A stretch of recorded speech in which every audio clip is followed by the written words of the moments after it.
Let's study about a new chapter called Electoral Politics. So, in a democratic government, it is neither impossible nor necessary for people to govern directly.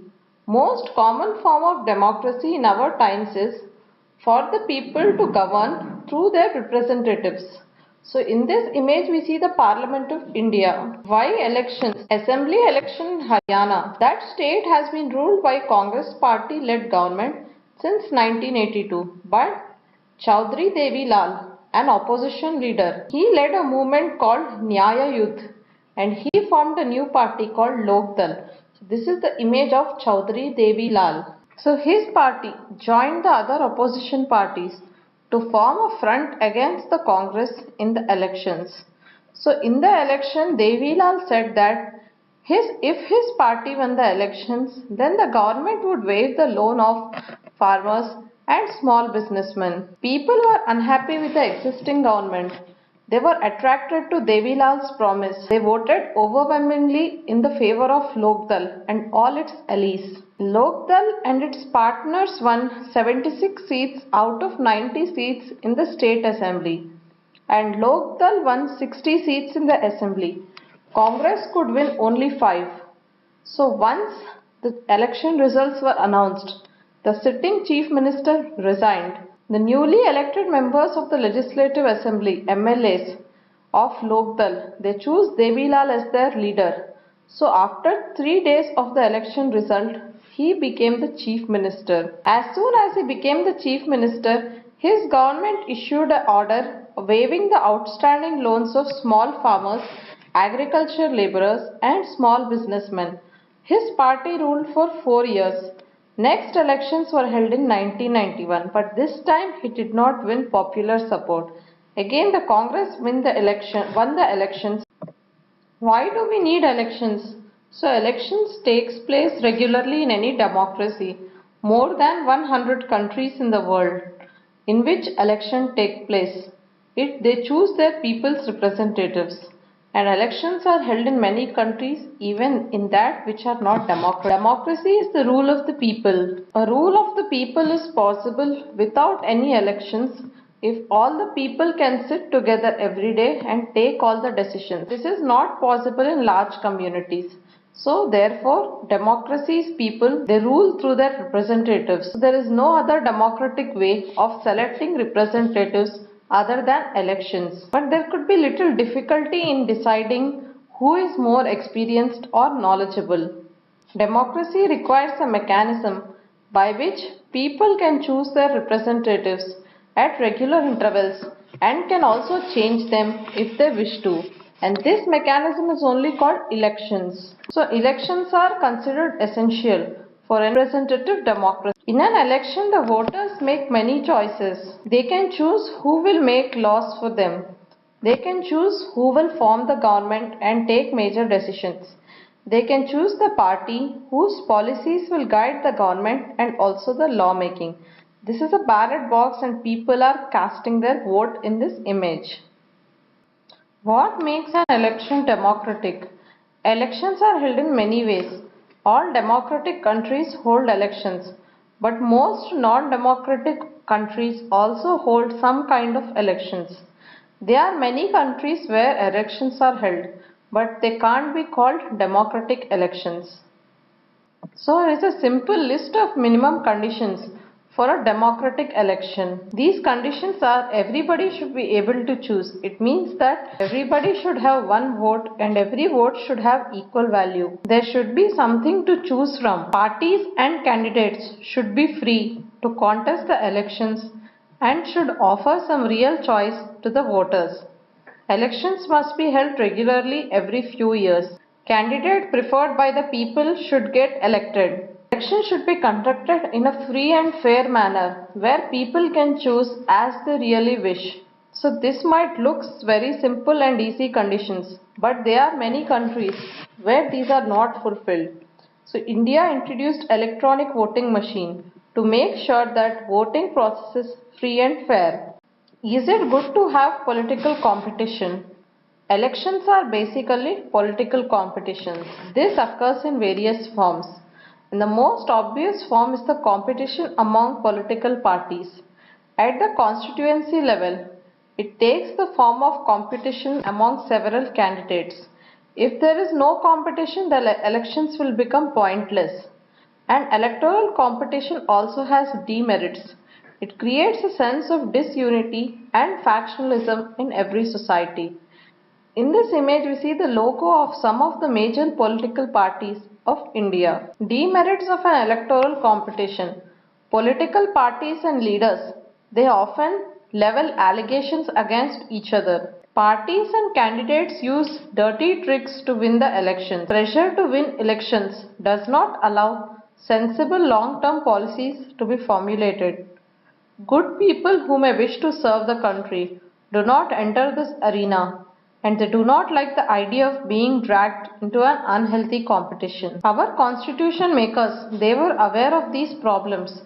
They opted for free competition in elections as the way to select our future leaders. In an ideal world, all political leaders know what is good for the people and are motivated only by a desire to serve them. Political competition is not necessary in such an ideal world.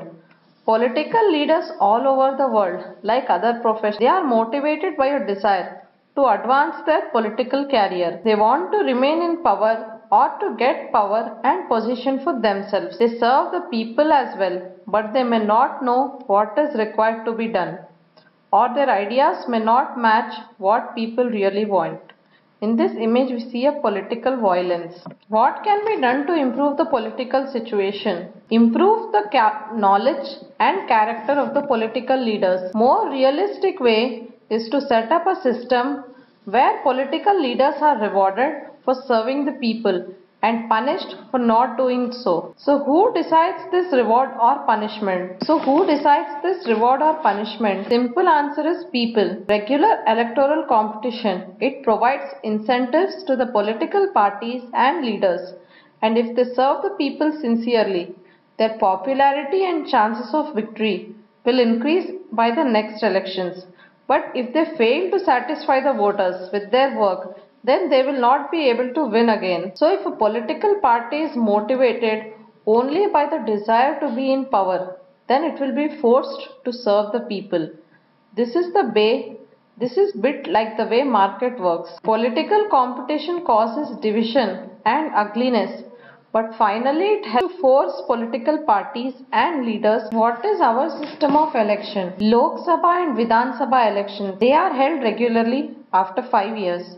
And after 5 years, the term of the elected representatives comes to an end.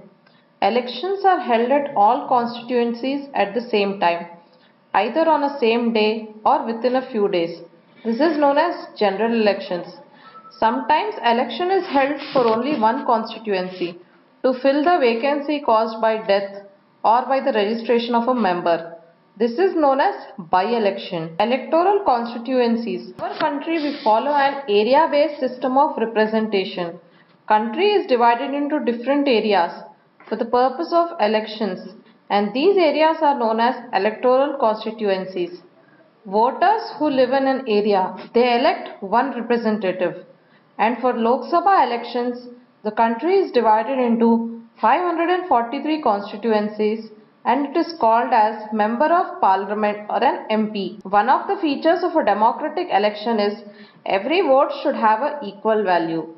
Every state is divided into specific number of assembly constituencies, and the elected member is known as the Member of Legislative Assembly or MLA. Each parliamentary constituency has within it several assembly constituencies. Same principle also applies for panchayat and municipal elections. Every village or town, it is divided into several wards which are like constituencies, and each ward elects one member of the village or the urban local body. These constituencies are counted as seats, and for each constituency represents one seat in the assembly. Reserved constituencies. The Indian Constitution gives the right to all the citizens to elect the representatives and to be elected as a representative. But the constitution makers are worried that in an open electoral competition, weaker sections may not get a good chance to get elected to the Lok Sabha and state legislative assemblies. Those who may not have the required resources, education, contacts to contest and win elections against others. So these weaker sections may not have required resources, education and contacts to contest and win the elections against other people. Those who are influential and resourceful, they may prevent them weaker sections from winning the elections.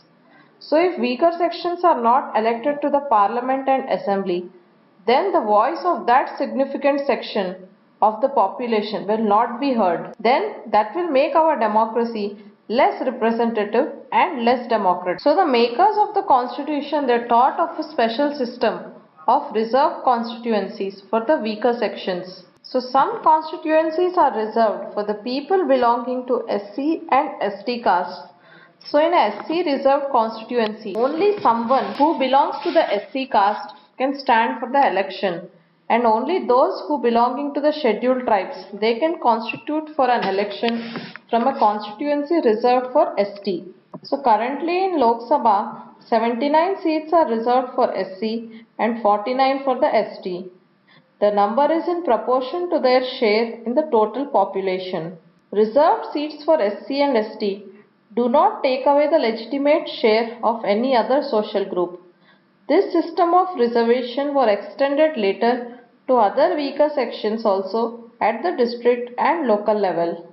In some states, in rural and urban local bodies, seats are also reserved for OBC, other backward classes as well. The proportion of reserved seats varies from state to state. One-third of the seats, they are reserved for rural and urban local bodies for women candidates also. So in this image, we see Meera Kumar, a Dalit woman who was elected as the first women speaker of the parliament. So next is voters list. Once the constituencies are decided, the next step is to decide who can vote and who cannot vote. So in a democratic election, the list of those who are eligible to vote is prepared much before the election and is given to everyone. And this is officially known as electoral roll and is commonly known as voters list. So this is an important step, for it is linked to the first condition of a democratic election. So everybody should get an equal opportunity to choose their representatives. Everybody should have one vote and each vote should have the equal value. It ensures that no one is denied the right to vote without a good reason. Rich or the poor, educated or uneducated, all of them deserve to have equal say in the elections which affect them. Or above, all citizens aged 18 years or above can vote in an election. Every citizen has the right to vote regardless of caste, religion or gender, and it is the responsibility of the government to get the names of all the eligible voters to put on the voters list. Name of those who move out of a place or those who are dead are deleted. Complete revision of the list takes place every 5 years, so it ensures that the list is up to date. In last few years, new system of election photo identity card has been introduced. Government has tried to give this card to every person on the voters list. Voters are required to carry this card whenever they go out to vote, but the card is not compulsory for voting. For voting, the voters can show many other proofs of identity like the ration card or a driving license. In this image we see the election photo identity card.